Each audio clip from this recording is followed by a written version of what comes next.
देखो, analytic function, मेरे पास कोई भी फंक्शन है एफ ऑफ जेड, मैं इसको एनालिटिक कब कहूँगी? आपके पास एफ ऑफ जेड जो है वो डिफरेंशिएबल होना चाहिए। क्या कैसा होना चाहिए? डिफरेंशिएबल होना चाहिए। अब बात करते हैं कि अगर एफ ऑफ जेड एनालिटिक है तो इसका मतलब आपके पास ये जो फंक्शन है वो एफ ऑफ जेड डिफरेंशिएबल होना चाहिए नेबरहुड ऑफ जेड नोट। अगर मान लीजिए मैंने आपको कहा कि मेरे पास ये एफ ऑफ जेड है, वो क्या है? एनालिटिक है। फंक्शन कैसा है? एनालिटिक है। किस पर? At the point z note. मैंने किसकी बात करी है? Z note. इट मीन्स अगर मैं नेबरहुड किसकी बनाऊँ? जेड नोट की अगर मैं नेबरहुड बनाऊँ तो उसके पास जितने भी पॉइंट लाई करते हैं उसमें फंक्शन कैसा होना चाहिए? डिफरेंशिएबल होना चाहिए। इट मीन्स इस नेबरहुड में आपके पास ऐसा कोई पॉइंट लाई ना करे जहाँ मैं ये कह सकूँ कि फंक्शन आपके पास में डिफरेंशिएबल नहीं है। फॉर एग्जाम्पल अगर हम बात करें 1/z की, तो क्या ये फंक्शन आपके पास एनालिटिक होगा? ये फंक्शन डिफरेंशिएबल है, इसको कहीं कोई प्रॉब्लम नहीं है।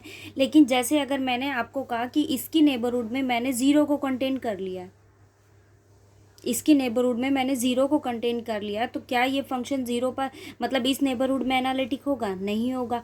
एवरीवेयर एनालिटिक मतलब ये फंक्शन आपके पास हर जगह डिफरेंशिएबल है एक्सेप्ट ज़ीरो, क्योंकि इस फंक्शन को प्रॉब्लम कहाँ है? सिर्फ और सिर्फ ज़ीरो पर है।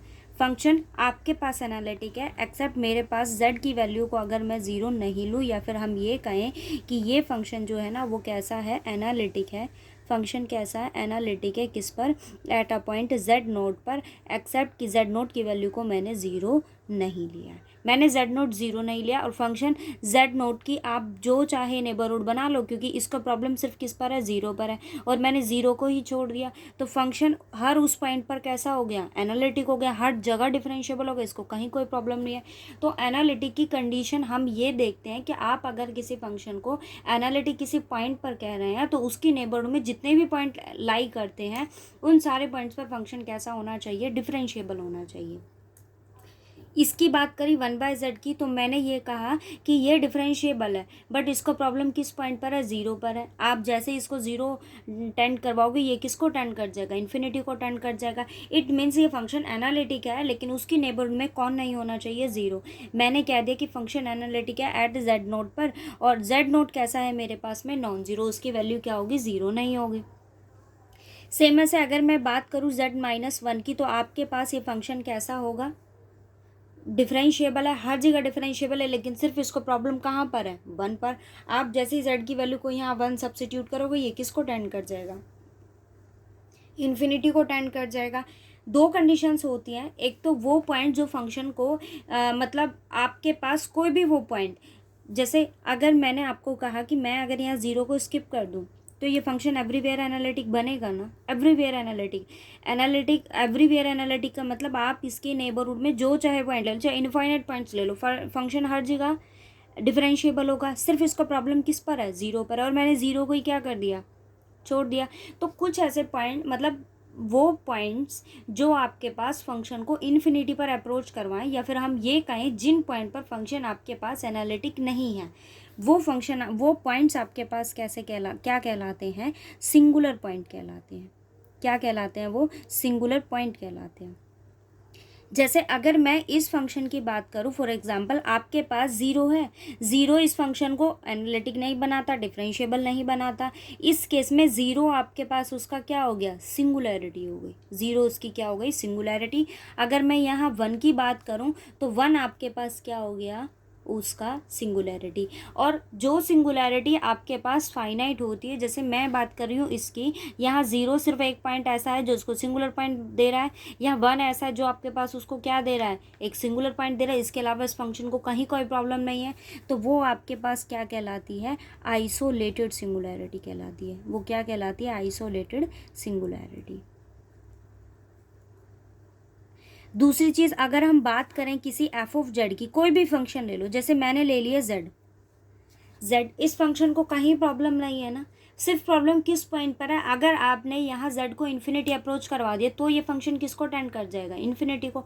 अदरवाइज इस फंक्शन को कहीं कोई प्रॉब्लम नहीं है। इट मीन्स ये फंक्शन हर पॉइंट पर कैसा है? डिफरेंशिएबल है। और आपके पास जो फंक्शन एवरी पॉइंट्स पर डिफरेंशिएबल हो, इट मीन्स मैं होल आर की बात करूँ या होल सी की बात करूँ एक्सेप्ट इन्फिनिटी, इन्फिनिटी को छोड़कर मैं एक्सटेंडेड की बात नहीं करी। इसके फर्स्ट लेक्चर में, 5th चैप्टर के फर्स्ट लेक्चर में बताया था कि एक्सटेंडेड कॉम्प्लेक्स प्लेन में हम वो लेते हैं जहां हम इन्फिनिटी को इंक्लूड कर देते हैं। हम सिर्फ बात कर रहे हैं आर और सी की।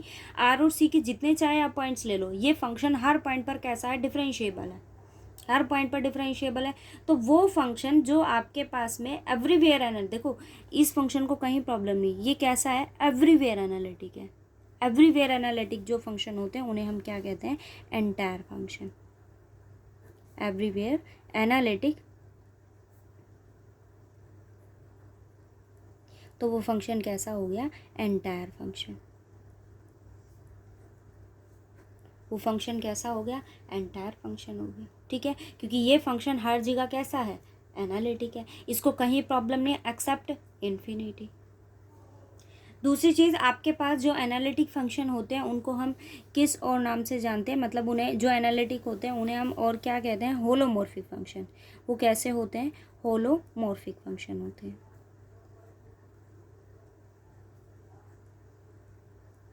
ठीक है, एनालिटिक फंक्शन वो होते हैं, अगर मैं किसी पॉइंट पर बात कर रही तो उस पॉइंट के हर नेबर, उस पॉइंट की जितनी मतलब जो भी आप नेबरहुड बनाओ उस पर फंक्शन कैसा होना चाहिए, मेरे पास एनालिटिक होना चाहिए। उसके नेबरहुड में कोई भी पॉइंट ऐसा एग्जिस्ट ना करे जहाँ पर फंक्शन आपको क्या हो, एनालिटिक ना बने या डिफरेंशिएबल ना बने। वो फंक्शन उन पॉइंट्स को, जो जिस पॉइंट नहीं बनता है वो आपके पास सिंगुलर पॉइंट होते हैं, और उसके नेबरहुड में जितने भी पॉइंट एग्जिस्ट करते हैं अगर वो सब पर डिफरेंशिएबल है तो फंक्शन कैसा होगा, एनालिटिक फंक्शन होगा। उसके बाद हम बात करते हैं सी आर इक्वेशंस। देखो सी आर यानी कि कोशीज रीमान इक्वेशंस होती हैं,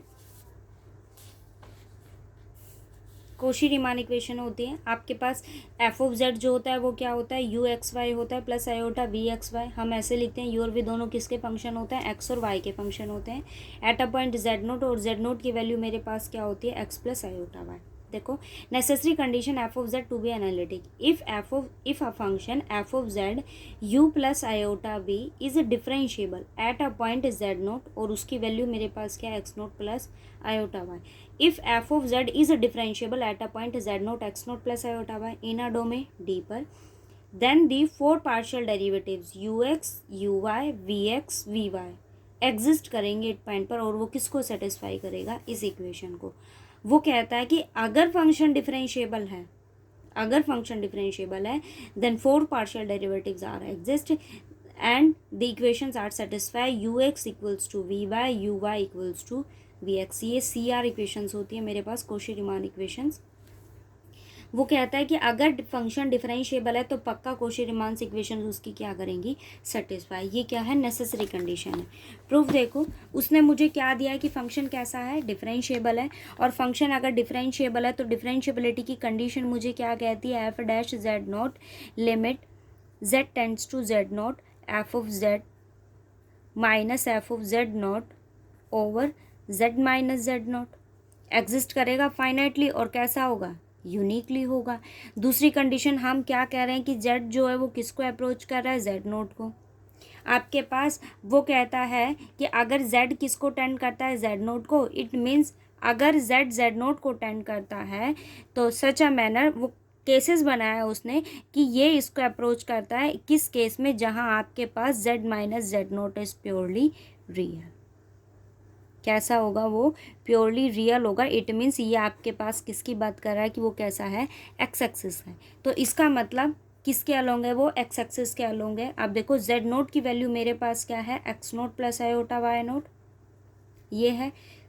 और z की जो वैल्यू होगी वो क्या कहता है, प्योरली इमेजनरी है। इट मीन्स मैंने क्या ले लिया कि x plus iota y naught है। अब निकालेंगे value z minus z naught, purely purely मैंने रियल लिया है वो, तो इसी केस के लिए मैंने इसको ये मान लिया। देखो अब मैं इन दोनों को सब्ट्रैक्ट करूँगी तो इमेजनरी पार्ट उसका कैंसिल आउट हो जाएगा, सिर्फ क्या बचेगा, रियल पार्ट। और मैंने लिया क्या है कि जेड नोट को अप्रोच करता है in such a manner that z minus z naught is purely real. Subtract करेंगे तो वैल्यू मुझे वो क्या देगा, ये दोनों कैंसिल आउट हो जाएंगे, x माइनस एक्स नोट कैसा आ गया, प्योरली रियल। इट मीन्स जब z नोट को अप्रोच करेगा तो x किसको अप्रोच कर रहा है, x नोट को अप्रोच कर रहा है। वैल्यू को सब्स्टिट्यूट करेंगे, f dash z naught limit z tends to z naught f of z minus f of z naught over z minus z naught. ठीक है, वैल्यू डालेंगे, limit z tends to z naught, f of z की value क्या है, x plus iota y naught minus f of x naught plus iota y naught over x minus x naught. अब इसका real और imaginary part हम exist कराएंगे। F of z की value हमारे पास क्या होती है, u plus iota v। Value को सब्स्टिट्यूट करेंगे, क्या, limit x tends to x naught, f of x plus iota y naught है, वैल्यू को सब्स्टिट्यूट करो, इसकी वैल्यू क्या होती है एफ ऑफ जेड की, u plus iota v. So u x y naught minus u x naught y naught, दो ही कोट्स लिए, एक्स वाई नोट और यू एक्स नोट और वाई नोट। पहले रियल पार्ट लिखा हमने, पहले रियल पार्ट लिखा, आपको पूरा ओपन करके देखो मेरे पास एफ डैश जेड नोट है, limit z tends to z naught, f of z, ये डिफरेंशिएबिलिटी की मैंने कंडीशन लगाई। हमने क्या कहा कि जेड माइनस जेड नोट मैंने कैसा लिया है, प्योरली रियल। सो इसकी वैल्यू मैंने इसी केस में कंसिडर करी, x naught plus iota y naught, दोनों को सब्ट्रैक्ट किया तो ये कैसा आ गया आपके पास, रियल। अब आप एफ ऑफ जेड की वैल्यू को सब्स्टिट्यूट करो, मैंने पहले ही सेपरेट कर दिए थे वो। एफ ऑफ जेड की वैल्यू आपके पास क्या होती है, यू प्लस आयोटा भी, तो उसी केस में हम वैल्यू को रखेंगे, u x y naught plus iota v x y naught. उसी केस का उसी जो आपको फंक्शन गिवन है उसी केस के लिए उसकी वैल्यू को कंसिडर किया है। यहाँ क्या था, x plus iota y, so u x plus iota y naught plus iota v x plus iota y naught. अब इसके लिए दोनों कोट्स क्या आएंगे, u x naught y naught और वी एक्स नोट और वाई नोट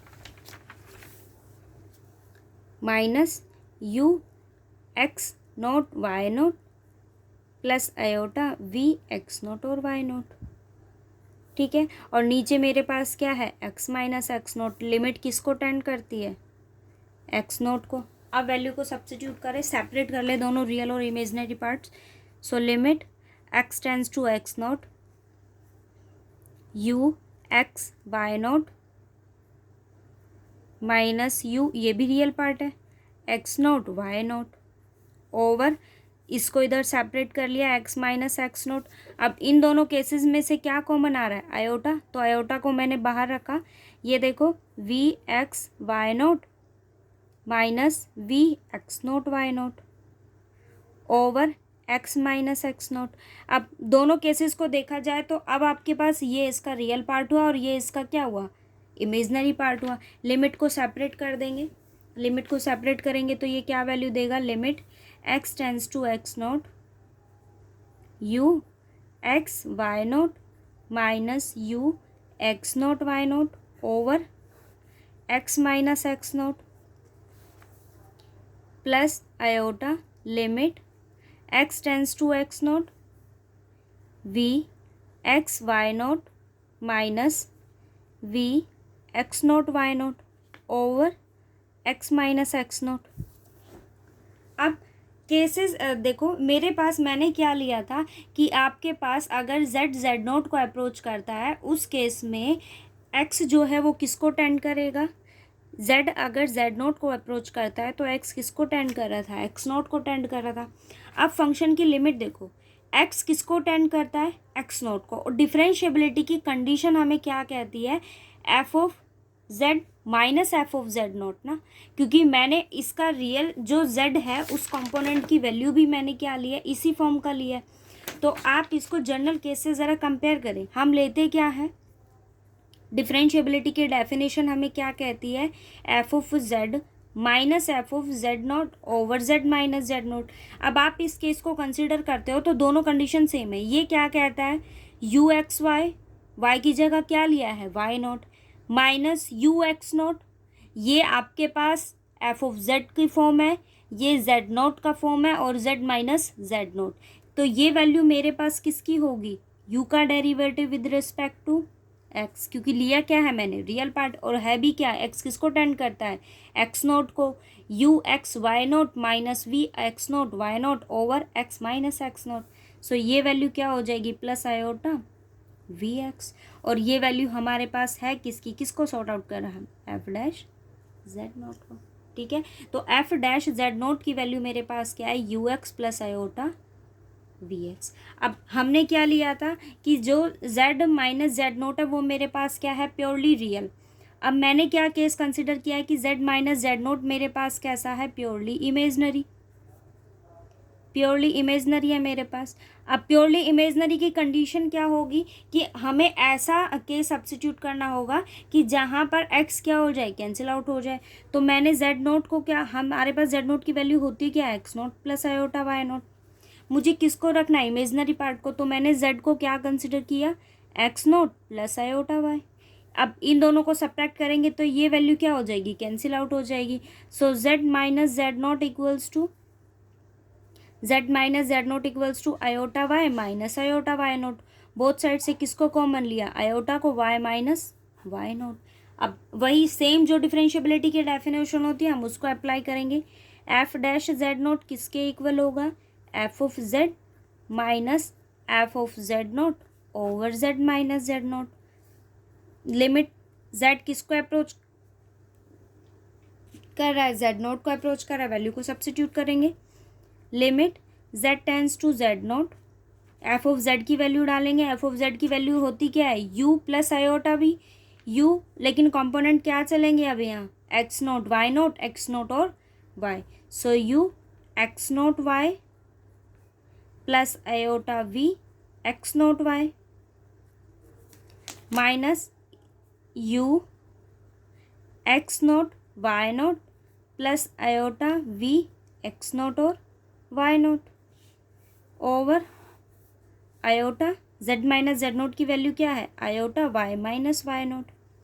और इसकी लिमिट क्या हो जाएगी, अब ये चेंज हो जाएगा, सॉरी वाई किसको अप्रोच करेगा, वाई नोट को, क्योंकि केस भी हमारे पास क्या है, z minus z naught equals to y minus y naught. तो जब जेड जेड नोट को अप्रोच करेगा तो वाई किसको टेंड करेगा, वाई नोट को। इनको सेपरेट करेंगे। Limit y tends to y naught, u real और imaginary part x naught y minus u x naught y naught. दोनों से क्या कॉमन आ रहा है, आयोटा, इसकी वैल्यू को यहाँ रखा, y minus y naught minus, मैंने किसको कॉमन ले लिया, सॉरी प्लस आयोटा को कॉमन लिया, v x naught y minus v x naught y naught. नीचे क्या है, iota y minus y naught. दोनों साइड लिमिट को सेपरेट करेंगे। So limit y tends to y naught, u x naught minus, sorry x naught y minus u x naught y naught over y minus y note. Iota से iota cancel out हो जाएगा, तो मेरे पास यहाँ value क्या आ जाएगी, ये as it is रह जाएगा, v x naught y minus v x naught y naught over y minus y naught. Sorry यहाँ लिमिट भी लगाने भूल गई मैं, y tends to y naught. अब देखो मेरे पास यहाँ क्या है, वन बाय आयोटा है ना, मैंने इस आयोटा को यहाँ लिखा है, वन बाय आयोटा है। अब वन बाय आयोटा की वैल्यू देखो क्या है, वन बाय आयोटा, मैंने क्या किया, आयोटा से मल्टीप्लाई किया, आयोटा से उसको डिवाइड किया। वन बाय आयोटा की वैल्यू माइनस आयोटा होती है, iota as it is iota iota iota square, और आयोटा स्क्वायर की वैल्यू क्या होती है, -1। सो माइनस आयोटा, इसकी वैल्यू को यहाँ सब्स्टिट्यूट करेंगे। Limit y tends to y naught minus iota u x naught y minus u x naught y naught over y minus y naught plus limit y किसको approach कर रहा है, y naught को, x naught y v x naught y minus v x naught y naught over y minus y naught. अब आप इसको general से compare कीजिए तो ये वैल्यू मेरे पास क्या होगी, माइनस अगर हम इसको जनरल इक्वेशन से कंपेयर करते हैं तो ये आपके पास में क्या है, हम किसके रिस्पेक्ट में कर रहे हैं, वाई किसको अप्रोच कर रहा है, वाई किसको अप्रोच कर रहा है, वाई नोट को, u x naught y minus u x naught y naught, तो ये आपके पास क्या होगा, minus u y plus minus iota है, सॉरी, और ये वैल्यू मेरे पास क्या बनेगी, v का derivative with respect to y plus v y. अब फर्स्ट इक्वेशन मैंने क्या बनाई थी, ये वैल्यू भी मेरे पास किसकी है, एफ डैश जेड नोट की। इससे पहले एफ डैश जेड नोट की वैल्यू हमारे पास क्या थी, u x plus iota v x, u x plus iota v x. अब दोनों का रियल पार्ट कंपेयर करते हैं तो आपके पास यू एक्स की वैल्यू किसके इक्वल आ गई, वी वाई के, रियल, ये रियल, दोनों का इमेजनरी पार्ट अगर कंपेयर करते हैं तो यू वाई किसके इक्वल आया, वी एक्स के। सो ये आपके पास क्या हो गई, C R equations, Cauchy's Riemann equations की यू एक्स किसके इक्वल होगा, वी वाई के, और यू वाई आपके पास किसके इक्वल है, माइनस ऑफ वी एक्स के। ठीक है, ये उसकी क्या है आपके पास नेसेसरी कंडीशन है।